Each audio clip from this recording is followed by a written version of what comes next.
Welcome to Embrace Your Power. Today we're going on a journey through the evolution of consciousness and free will, guided by Erik Hoel's book, The World Behind the World. Oh, yeah. Get ready to time travel through history, using literature to understand how ancient people thought about their own minds. We're going to uncover some surprising connections, like how ancient Egyptian love poems relate to cutting-edge neuroscience, Wow. and even the mind-bending paradoxes of artificial intelligence. And by the end, we'll tackle the big question: does free will even exist? It's a question that has puzzled philosophers and scientists for centuries, and Hoel's book offers a fresh perspective, weaving together insights from literature, history, and science. Okay, so let's start unpacking this. The book introduces this idea of the intrinsic perspective. What exactly does that mean? The intrinsic perspective is our ability to understand and describe our own internal experiences, our Okay. thoughts, feelings, and sensations, and to recognize that others have these experiences too. So it's like having an inner world, a sense Yeah. of self. Exactly. And what's fascinating is that this intrinsic perspective hasn't always been as developed as it is today. It's evolved over time, and we can actually trace that evolution through literature. Okay, that's a cool concept. So where do we begin this literary journey? Let's travel back to ancient Egypt. You might imagine ancient Egyptians as deeply introspective, given all those elaborate tombs and hieroglyphs. They were constantly reflecting on life and death and the meaning of it all. But if we look closely at texts like the Stela of Djedje, Okay. a tomb biography, we see a very different picture. It boasts about Djedje's wealth and his favor with the king. Wow. All outward actions and social standing. There's not much evidence of a nuanced understanding of their internal world. So it's less about self-reflection Mm-hmm. and more about projecting an image to the outside world. Precisely. As Hoel puts it, they were still carving out the human from the animal in terms of self-awareness. But wait, there's a twist. When we look at ancient Egyptian love poetry, like the beginning of the Songs of Delight, housed in the British Museum, we start to see hints of a deeper awareness of feelings. There's a line where the poet says, "Someone's love is mixed with my flesh." Okay, that's definitely more than just bragging about your tomb. Yeah. So are you saying that even in ancient Egypt, people were starting to grasp this idea of an inner self? Exactly. It's a subtle shift, but a significant one. And as we move on to ancient Greece, this intrinsic perspective really starts to blossom. Think of plays like Euripides' Medea. Oh yeah, Medea. It's full of drama and intense emotions. Right. We see characters grappling with jealousy, rage, despair. A much richer understanding of the human mind emerges. Okay. The Greeks had a more developed language for discussing inner experiences, which reflects a growing awareness of what we might call phenomenology. So if ancient Egypt is Consciousness 101, ancient Greece is like the advanced seminar. That's a great analogy. And this journey of self-discovery doesn't stop there. It reaches a whole new level with the rise of the novel. I can see that novels allow you to really dive deep into the minds of characters. Exactly. Especially novels from the era of psychological realism, like George Eliot's Middlemarch. We get to see Celia's private thoughts about her sister Dorothea, her worries about Dorothea's religious scruples, and how they might affect her future happiness. Wow, we've gone from "look at my awesome tomb" to subtle observations about inner turmoil. It's amazing to see how literature reflects this evolution of how we understand our own minds. What about you? How has your ability to understand your own mind developed over time? It's a question I ask myself often, and I think that's the beauty of exploring these ideas. It encourages us to reflect on our own journeys of self-discovery. Absolutely. But before we get too lost in introspection, let's switch gears and talk about the extrinsic perspective. What exactly is that, and how does it relate to the intrinsic perspective we've been discussing? The extrinsic perspective is the view from the outside, the domain of science. It's about understanding the world through observation, measurement, and experimentation. You could say it's the yang to the intrinsic yin, two sides of the same coin. Okay, so if the intrinsic perspective is about feelings and thoughts, the extrinsic perspective is about facts and data. You got it. And just like the intrinsic perspective, the extrinsic perspective has its own fascinating history. All right, take us on another whirlwind tour. What did the extrinsic perspective look like in ancient times? Well, in ancient Egypt, the extrinsic perspective was pretty limited. Magic gods and religious explanations dominated their understanding of the world. However, they did possess knowledge of geometry and mathematics. Yeah, building those pyramids required some serious calculations, so they weren't completely devoid of a scientific mindset. Exactly. And when we get to ancient Greece, things start to shift.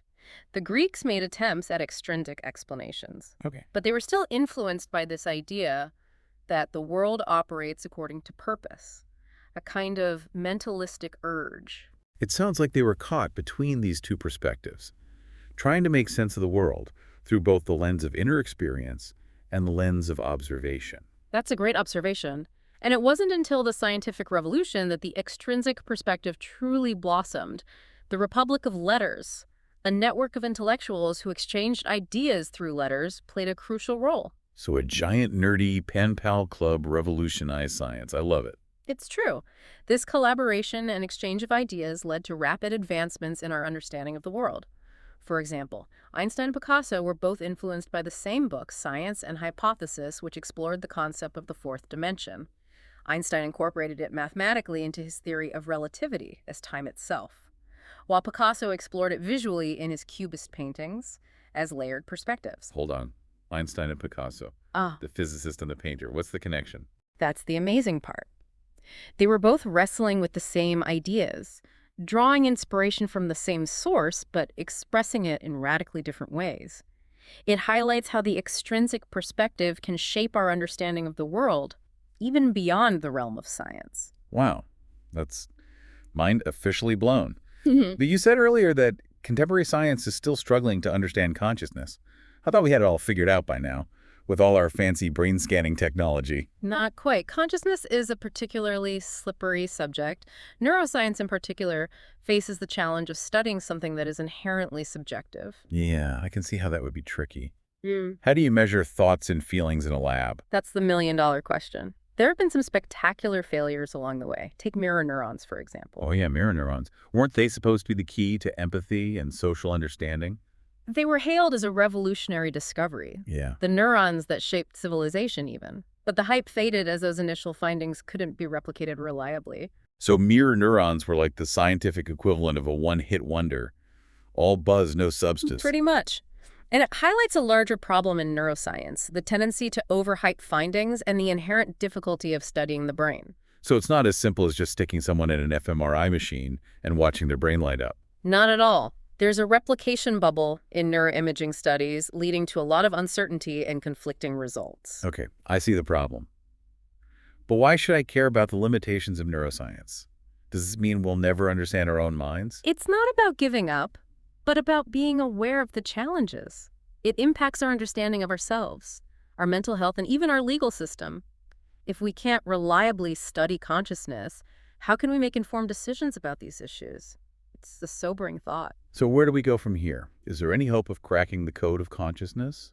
What are some other researchers doing differently? There is. Some researchers are taking a completely different approach. And this brings us to Gerald Edelman and his metaphorical House of Edelman. A House of Edelman. Is this like a scientific clubhouse where all the cool neuroscientists hang out? It's more of a conceptual framework. For understanding how to build a scientific theory of consciousness, Edelman believed in tackling the problem head-on. Right. Not just searching for correlations in brain activity, it's a place where researchers try to answer the big why questions about consciousness. Okay, so it's more like a think tank than a clubhouse. Yeah. And how does this House of Edelman differ from other approaches like the work of Francis Crick? Crick focused on finding the neural correlates of consciousness, essentially the where of consciousness in the brain. Edelman, on the other hand, was more interested in the how and why. He wanted to understand the underlying mechanisms that give rise to subjective experience. So Crick was all about mapping the territory. But Edelman was trying to understand the forces that shape the landscape. That's a great way to put it. And this difference in approach has led to some fascinating debates. The problem with focusing solely on neural correlates is that they might not be enough to explain the subjective experience of consciousness. It's like knowing all the parts of a car, but not understanding how they work together to make it go. That's a great analogy. So what's the alternative? Is there a theory that goes beyond simply correlating brain activity with conscious experience? There is. And that brings us to integrated information theory, or IIT. IIT. That sounds intriguing. What's the main idea behind this theory? IIT is a potential candidate for a complete theory of consciousness. It's rooted in phenomenological axioms and uses mathematical rigor to explain how information flow in the brain creates experience. Okay, that's a lot to unpack. Can you break it down for us a little bit? What are these axioms and how do they relate to consciousness? Of course. Let's start with the first axiom. Consciousness exists. This might seem obvious, but it's a crucial starting point. IIT takes this axiom seriously and uses it to analyze physical systems like brains to understand how information flows within them and how that flow creates experience. So it's not just about the brain itself, but about how information moves within the brain. That makes sense. Exactly. And the second axiom states that consciousness is informative. This means that different states of a system contain information about past and future states. Like how the present moment holds traces of the past and possibilities for the future. Exactly. Think of it like a truth table, where each input leads to a specific output. IIT uses this concept to analyze how information is processed in the brain. It suggests that conscious experience is fundamentally about information processing. Okay, I'm starting to get the gist of it. What's the third axiom? The third axiom is that consciousness is composed. This means that consciousness has a certain structure and variety. It's made up of different elements that relate to each other. Like how our visual experience includes different colors, shapes, and objects. Precisely. And IIT introduces this fascinating concept called irreducible information, which suggests that the whole contains information that can't be reduced to its parts. You can't just break down consciousness into individual pieces and expect to understand the whole experience. So you're saying that consciousness is more than just the sum of its parts. There's something about the way these parts are integrated that creates something entirely new. Exactly. And that leads us to the fourth axiom: consciousness is integrated. IIT measures the degree of integration in a system by partitioning it and seeing how much information is lost. The more integrated a system is, the more conscious it is. So it's like measuring how tightly woven the fabric of our conscious experience is. The more connections, the richer the experience. You could say that imagine your own consciousness as a complex interconnected system. Does it feel irreducible to you? That's a really interesting question to consider. It definitely makes you appreciate the complexity of what we're dealing with. IIT seems like a pretty ambitious theory. But are there any challenges or criticisms of this theory? Of course, no theory is perfect. And even with a theory as complex as IIT, there are still challenges and debates about whether we can truly crack the code of consciousness with it. One fascinating challenge is the substitution argument. What is the substitution argument? Does it have to do with replacing parts of the brain? Not quite. It asks, can different physical systems have the same conscious experience? Interesting. So could a brain made of silicon chips have the same kind of consciousness as a human brain? That's the kind of question the substitution argument raises, and it gets even weirder. IIT suggests that even simple systems, like certain configurations of logic gates, could theoretically be conscious. Whoa, hold on. You're telling me that a bunch of AND and OR gates could have feelings? That seems a little far-fetched. It does, doesn't it? These toy systems theoretically satisfy IIT's requirements, but they seem too simple to be conscious. Take NPCs in video games, for example. Okay, yeah, I can't imagine the characters in my favorite RPG having existential crises. But if they theoretically could be conscious, how would we even know? That's the million-dollar question.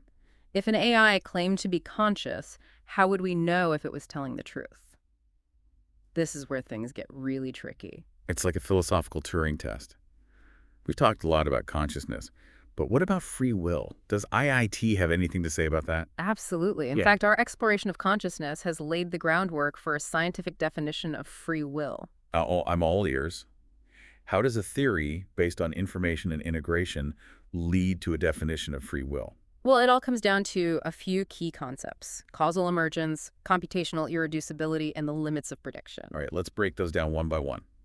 What is causal emergence and why does it matter for free will? Causal emergence challenges the traditional view of reductionism. It suggests that macro-level phenomena can have causal power beyond their micro-level components. So it's not just about the individual parts, but about how they interact as a whole. Exactly. And this is crucial for understanding free will because it means that you are not just a collection of atoms. Your thoughts and actions can have a real impact on the world. That's a powerful statement. Yeah. So I'm not just a puppet dancing to the tune of my neurons. Not necessarily. Causal emergence suggests that there's more to the story. It suggests that our conscious minds, which emerge from the complex interactions of neurons, can exert a causal influence on the world. Okay, I'm starting to see how this connects to free will. What about computational irreducibility? What does that mean? Computational irreducibility is the idea that some systems can only be predicted by simulating them in their entirety. So you can't just take a shortcut and predict the outcome based on a few simple rules. Right, you have to run the whole simulation to see how it plays out. And how does this relate to free will? It challenges the idea that a deterministic universe rules out free will. Even an omniscient being might need to run a perfect simulation of your brain to predict what you'll do. Wow, that's kind of mind-blowing.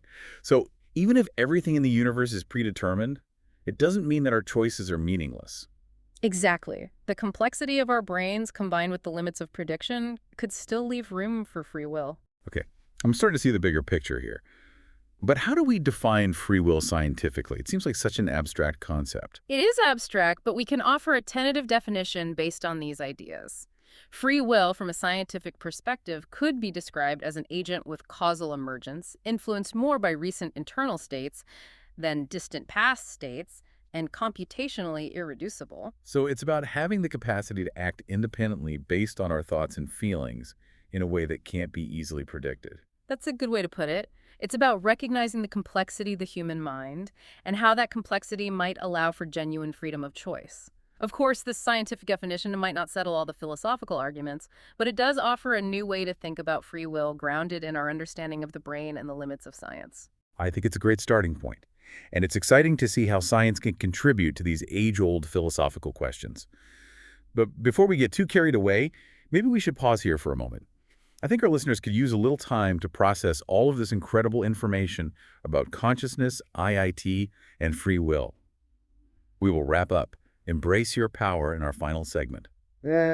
Welcome back to Embrace Your Power.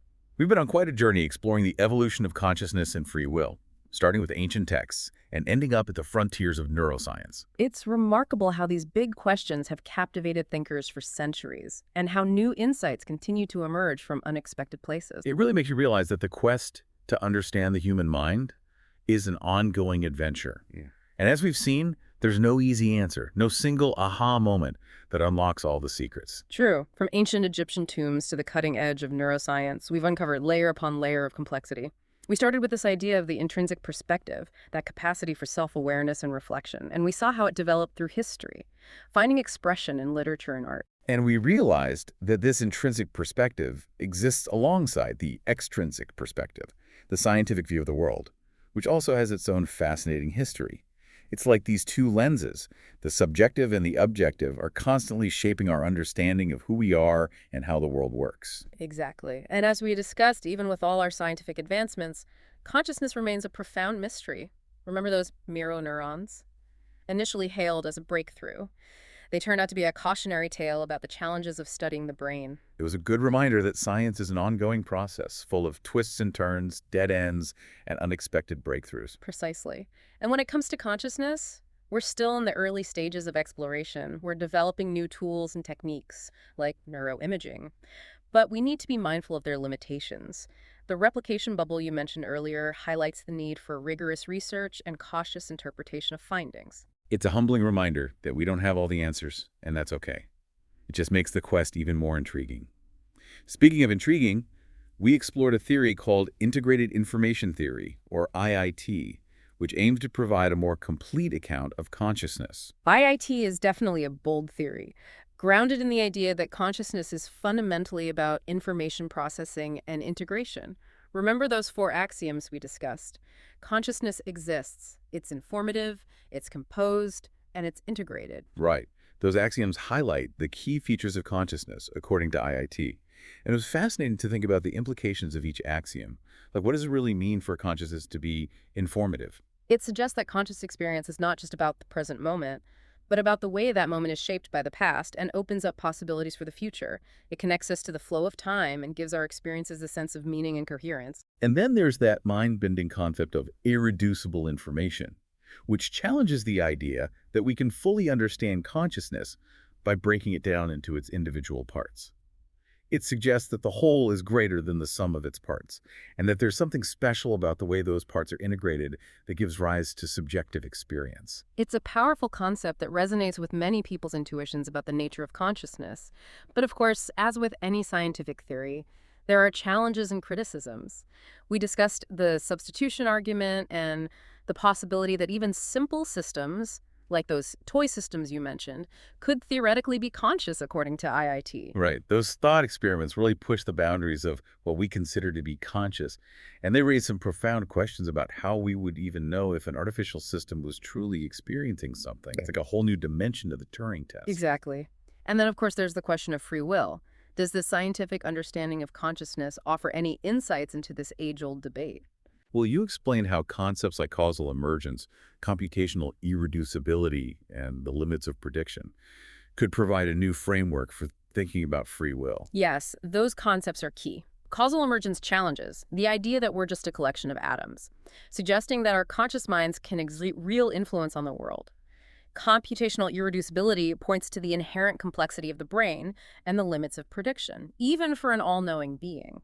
And together, these ideas suggest that even if the universe is deterministic at a fundamental level, our choices may still have a genuine impact, and we may still possess a meaningful degree of freedom. It's a perspective that embraces both the scientific insights into the workings of the brain and the profound mystery of subjective experience. And as we discussed, it leads to a tentative scientific definition of free will.